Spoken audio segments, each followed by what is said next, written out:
नमस्कार दोस्तों, एक बार फिर से स्वागत है हमारे न्यू वीडियो पे। जो पिछला वीडियो आया था उसमें आप लोगों ने देखा था कि जो टॉपिक न्यूट्रिशन ऑफ प्लांट है चैप्टर क्लास 7 के लिए, वो टॉपिक मैंने पढ़ा रहा था। आज उसी टॉपिक को आगे क्लियर करना है कि क्या क्या आगे पढ़ना है वो आज को हम देखेंगे। चलिए शुरू करते हैं। तो सबसे पहले चैप्टर का नाम था न्यूट्रिशन इन प्लांट। इसमें लोगों को कैसे क्या समझना है कि प्लांट कैसे अपने फूड को कंज्यूम करते हैं और अपना ग्रोथ और डेवलपमेंट के लिए कैसे फूड को कंज्यूम करते हैं। तो सबसे पहला जो टॉपिक था आप लोगों को बताया थे न्यूट्रिएंट्स, जो फूड से हम लोगों को ऑब्टेन होता है, जो हमारे बॉडी के लिए इसेंशियल है, उसको न्यूट्रिएंट्स कहते हैं, आप लोगों को बताया। उसके बाद दूसरा टॉपिक बताया था आप लोगों को nutrition. What is nutrition? Well, the process by which plants obtain and utilize food for growth and maintenance and reproduction. जब कोई भी प्लांट फूड से न्यूट्रिएंट्स को ऑब्जर्व करता है और अपने बॉडी में यूटिलाइज करता है ग्रोथ के लिए, डेवलपमेंट के लिए, रिप्रोडक्शन के लिए, तो उस प्रोसेस को हम लोग क्या करते हैं? न्यूट्रिशन करते हैं। अब न्यूट्रिशन मतलब एक तरह से लेने का तरीका, एक प्रोसेस, ठीक है। अब टाइप भी होता होगा, किस टाइप से हम लोग न्यूट्रिशन प्लांट है वो न्यूट्रिशन को ऑब्टेन करता होगा। तो अलग अलग टाइप्स हैं, समझेंगे उसको क्या कि कैसे कैसे किस मोड से वो प्लांट अपने न्यूट्रिशन को कंज्यूम करते हैं। तो सबसे नेक्स्ट है type of nutrition in plant. Plant में किस टाइप कौन सा टाइप का न्यूट्रिशन होता है, ठीक है।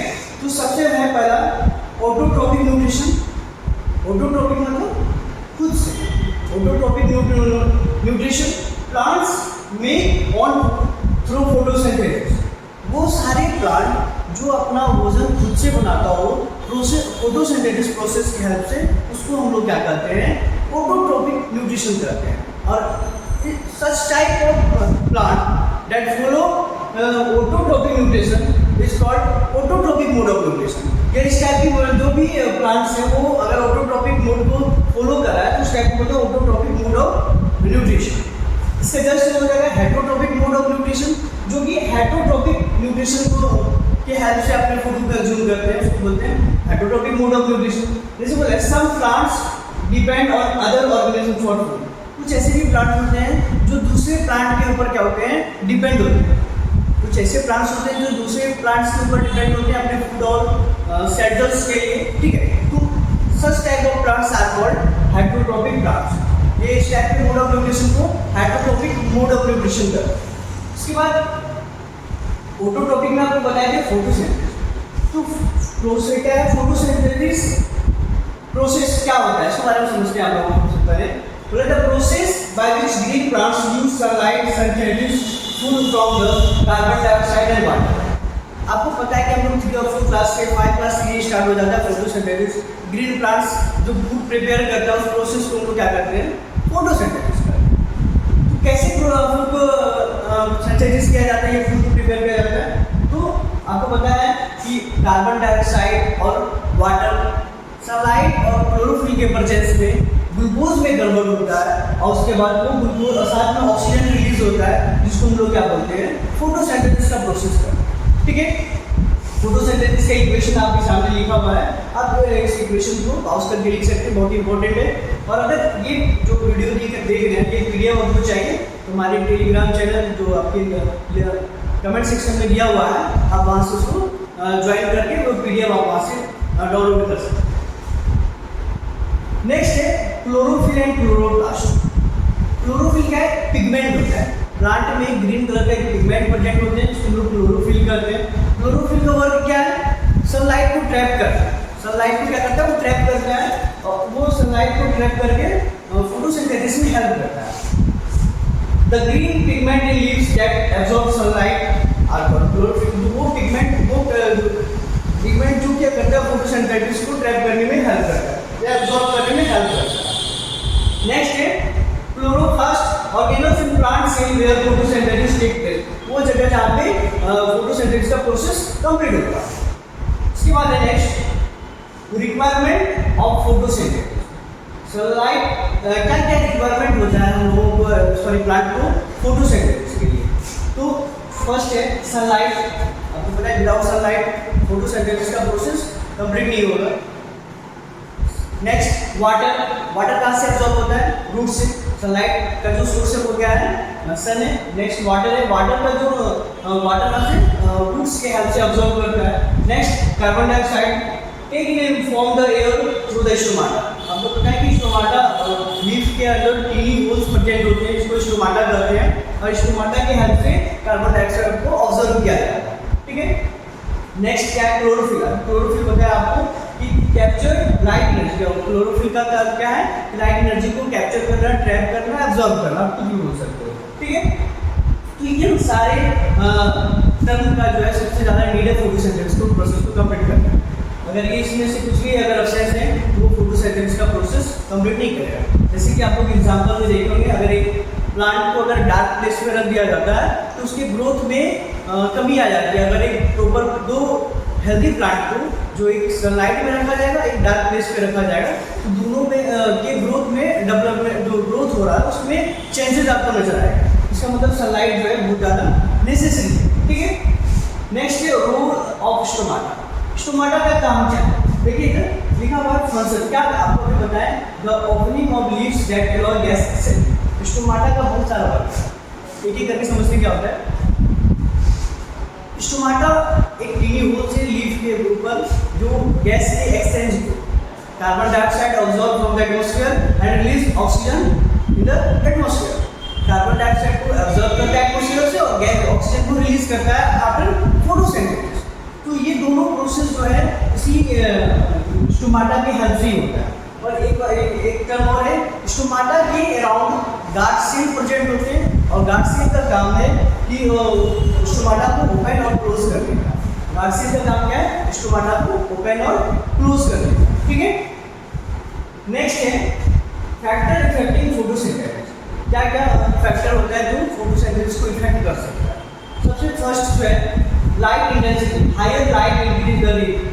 बोला कि अगर इंटेंसिटी लाइट का अधिक होगा तो फोटोसिंथेसिस का रेट भी इंक्रीज करता है। नेक्स्ट है carbon dioxide level. More carbon dioxide increase the rate. Carbon dioxide के अमाउंट भी ज़्यादा होगा तो फोटोसिंथेसिस का जो रेट है वो भी इंक्रीज कर जाएगा। Water availability essential for the process. सबसे ज़्यादा इंपॉर्टेंट है water availability. Without water plant grow ही नहीं कर पाएगा। पैडी का देख लीजिए, ये भी जो ज़्यादा वाटर कंज्यूम करता है वो सारा प्लांट वैसे भी ग्रो नहीं कर पाएगा। हाँ, कुछ प्लांट हैं जो कम वाटर में ग्रो कर सकते हैं, जैसे कैक्टस हो गया, बबूल हो गया। ठीक है। Temperature effective enzyme activity involve in the photosynthesis. Temperature का भी बहुत इंपॉर्टेंट रोल है। अगर टेम्परेचर प्रॉपर होगा तो वो प्लांट्स ठीक से ग्रो पाते हैं। इसलिए हम लोग कहते हैं कि कुछ सीजनेबल प्लांट्स होते हैं, उस पर्टिकुलर टाइम पे ही ग्रो पाते हैं, क्योंकि उसको टेम्परेचर उस टाइम ड्यूरेशन में टेम्परेचर प्रॉपर वे में मिल सकता है। अगर हम लोग पैडी के प्लांट्स को कोल्ड वेदर के सीजन में अगर ग्रो करवाएंगे तो प्रॉपर वे में ग्रो नहीं हो पाएगा, क्योंकि उसको वो टेम्परेचर नहीं मिल पाएगा। ठीक है।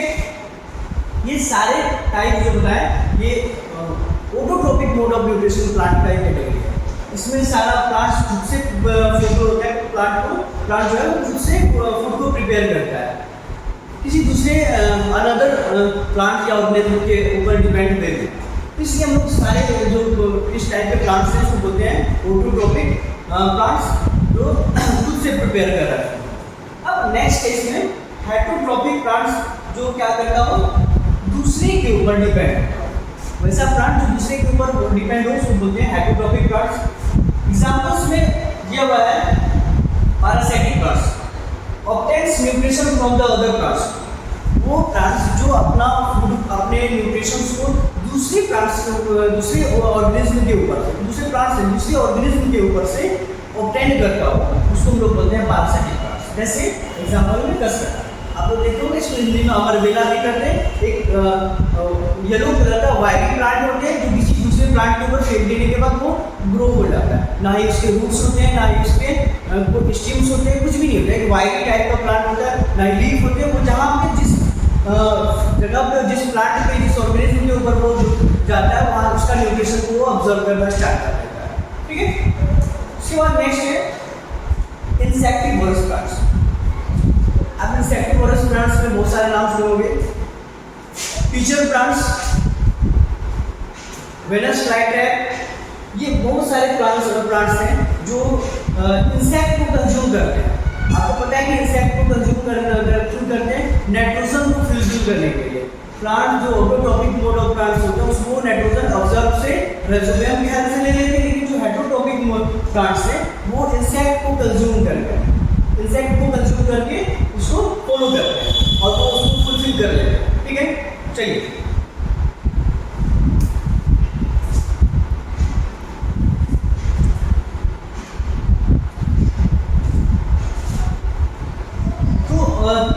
प्लांट जो है वो इंसेक्ट क्यों खाते हैं, क्योंकि उसको नाइट्रोजन की नीड होती है। नाइट्रोजन से प्रोटीन वगैरह बनाने में हेल्प होता है। वो नाइट्रोजन को कंज्यूम का जो क्वांटिटी है, जो न्यूट्रिएंट्स है उसको फुलफिल करने के लिए वो इंसेक्ट को खाता है और इंसेक्ट को खा के वो नाइट्रोजन जो डाइजेस्टिव जूस के हेल्प से उसको डाइजेस्ट करके वो अपने आप को उस न्यूट्रिएंट्स के लिए फुलफिल कर लेता है। ठीक है, तो ये इंसेक्टिवोरस प्लांट्स का एक कैटेगरी। चलिए नेक्स्ट क्या है, symbiotic relationships कहते हैं किसमें, सबसे पहले याद रखिए बोले mutual relationship between the two organism where both benefits. दोनों ऐसे दो ऑर्गेनिज्म जो दोनों को फायदा होता हो, एक को नहीं दोनों को फायदा होता हो और दोनों ही प्रॉपर वे में ग्रो करता हो, उसको हम लोग क्या करते हैं, इस टाइप के रिलेशनशिप को कहते हैं symbiotic रिलेशनशिप। इसको दूसरी तरह से समझते हैं। मान लीजिए कोई प्लांट्स दूसरे प्लांट्स के साथ कॉन्टैक्ट, झारखंड में एक प्लांट मिलता है मोवा स्टू, उसके ऊपर एक मिसल्टो नाम का प्लांट्स ग्रो होता है जो एक दूसरे के ऊपर डिपेंड है।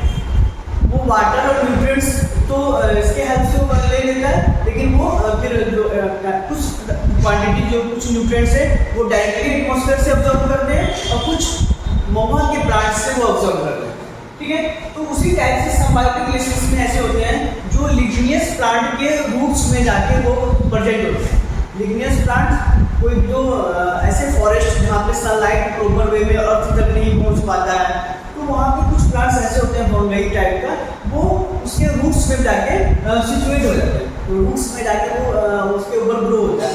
तो बदले में सनलाइट और क्लोरोफिल जो मिनरल्स हैं, वो जो बड़ा प्लांट है वो क्या करता है, रूट्स में जो छोटे प्लांट्स हैं फंगाई टाइप के, उसको क्या प्रोवाइड करता है, जो प्रीमियर फूड है उसको प्रोवाइड कर दिया जाता है और बदले में फंगाई बड़े प्लांट को वाटर और मिनरल्स और नाइट्रोजन वगैरह क्या करता है, उसको प्रोवाइड करता है। ठीक है, तो दोनों को फायदा होता है, वो बदले न्यूट्रिएंट्स ले रहे हैं उससे और ये उसके बदले उसको वाटर और मिनरल्स को अब्जॉर्ब कर लेते हैं, मतलब एक म्यूचुअल बेनिफिट्स एक दूसरे को।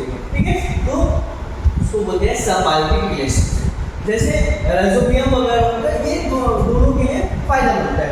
राइजोबियम जो है किसी भी प्लांट के रूट नूडल्स में, रूट में जो छोटे छोटे हेयर होते हैं रूट के, उसमें प्रेजेंट होता है और वो एटमॉस्फेयर से नाइट्रोजन अब्जॉर्ब करता है और वो प्लांट को नाइट्रोजन प्रोवाइड करता है, जो कि जाइलम के अंदर से अलग अलग पार्ट तक पहुँचता है। अब बदले में प्लांट्स राइजोबियम को न्यूट्रिएंट्स प्रोवाइड करता है। ठीक है, अब है next importance of plant nutrition. क्यों इंपॉर्टेंस है प्लांट को न्यूट्रिशन? तो बोला क्या है, growth and development, proper nutrition ensure the healthy growth. बोला कि अगर प्रॉपर वे में न्यूट्रिएंट्स प्रोवाइड हो रहा है तो उसको हेल्दी ग्रोथ और डेवलपमेंट प्लांट को ठीक से ग्रो होने के लिए हेल्प होता है। नेक्स्ट है fruit production, basis of the food chain. हमको पता है कि all organism depend directly and indirectly on plant, directly या इनडायरेक्टली किसी ना किसी तरह से उसके ऊपर डिपेंड है, बिना उसके हम लोग अपने फूड को कंज्यूम नहीं कर पाएंगे। ठीक है, उसके बाद है ऑक्सीजन प्रोडक्शन। आपको पता है कि हम लोगों को ब्रीथिंग के लिए, रिस्पायरेशन के लिए ऑक्सीजन का बहुत ज़्यादा नीड है, और वो ऑक्सीजन कहाँ से मिलता है, हम लोगों को फोटोसिंथेसिस के हेल्प से ही मिलता है। अगर फोटोसिंथेसिस का हेल्प प्रोसेस कंप्लीट ना हो तो ऑक्सीजन का एटमॉस्फेयर में डिफिशिएंसी हो जाएगा और कार्बन डाइऑक्साइड के अमाउंट बहुत ज़्यादा इंक्रीज कर जाएगा, जिससे क्या होगा कि अनबैलेंस हो जाएगा ऑक्सीजन और कार्बन डाइऑक्साइड की गैस एटमॉस्फेयर। इसलिए फोटोसिंथेसिस का होना बहुत जरूरी है। तो अगर पूरा प्लांट एक साथ खत्म हो जाएगा तो भी हम लोगों को नुकसान है, या पूरा ह्यूमन बींग्स या पूरा ऑर्गेनिज्म जो लिविंग ह्यूमन बींग्स या एनिमल्स वगैरह ये सारा भी अगर पूरा खत्म हो जाता है तो भी हम लोगों को प्लांट को सर्वाइव नहीं करेगा। तो प्लांट और जो ह्यूमन बींग्स है या एनिमल्स है वो भी एक दूसरे के ऊपर इंटरडिपेंडेंट है। अगर वो उन दोनों का इंटरडिपेंडेंट नहीं होता है तो ऑक्सीजन और कार्बन डाइऑक्साइड का गैस जो है आपस में एक्सचेंज नहीं हो पाएगा। ठीक है, अब देखिए हम लोग क्या क्या पढ़ेंगे, रिकैप कर लेते हैं। तो plants have autotrophic and heterotrophic mode of nutrition. Plants के पास दोनों मोड ऑफ न्यूट्रिशन होते हैं, हेटेरोट्रोपिक भी और ऑटोट्रोपिक भी। ऑटोट्रोपिक में मैंगो जो आपके अगल बगल जितने भी प्लांट देखे हैं वो सारा ऑटोट्रोपिक में आता है। हेटेरोट्रोपिक में जो दूसरे के ऊपर डिपेंड हो, जैसे मशरूम हो गया, मशरूम, रफेशिया, ये सारे प्लांट वो सारे जो प्लांट्स हैं जो दूसरे के ऊपर डिपेंड रहते हैं उसको हम लोग क्या बोलते हैं, heterotrophic mode of nutrition. Photosynthesis is a crucial of food production in plant. बिना फोटोसिंथेसिस का फूड लोगों को मिलेगा नहीं, ना ही प्लांट को होगा, इससे फोटोसिंथेसिस इंपॉर्टेंट है। इसके बाद पढ़े फैक्टर इफेक्टिव, क्या क्या फैक्टर होता है जो इफेक्ट करता है, ठीक है, इन सब चीज़ों को हम लोग पढ़े। उसके बाद क्वेश्चन दिया हुआ है,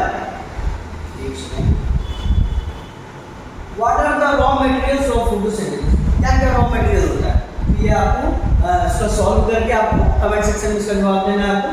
can you name A parasitic plants, मतलब कोई भी पैरासिटिक प्लांट्स का नाम बताइए जो कि दूसरे के ऊपर से अपना कसकटा आपने बताया, ठीक है।